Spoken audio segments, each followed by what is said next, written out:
అసలు లెక్కకైతే జనం అంతో ఇంతో పనులు జరుగుతాయి, అధికారంలో ఉన్న పార్టీలో చేరిక అవుతారు.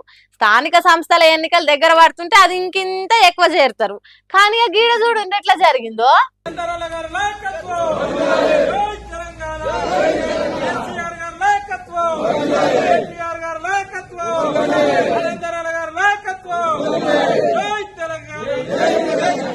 చూసిండ్రా పబ్లిక్ కారు గుర్తు పార్టీలకు ఎట్లా చేరిక అవుతున్నారో.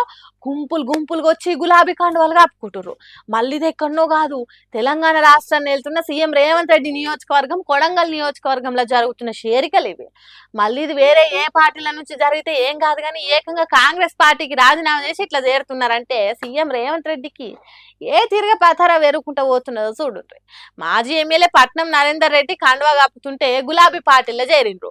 మరి కొడంగల్ నియోజకవర్గం జనానికి సీఎం రేవంత్ రెడ్డి మీద ఎందుకు కోపం వచ్చిందో అంటే, చక్కదనాల పరిపాలన రాష్ట్రానికి అందిస్తున్నందుకు మస్తు మంచిగా అనిపించి ఇట్లా చేస్తున్నారేమో. లేకుంటే రేవంత్ రెడ్డి కొడంగల్ పేరు నిలబెడుతున్నందుకు ఇట్లా చేస్తున్నారో తెలియదు, కానీ కాంగ్రెస్ పార్టీ కండువ కిందేసి కార్ పార్టీ కండువని గుండెలకు హత్తుకుంటారు.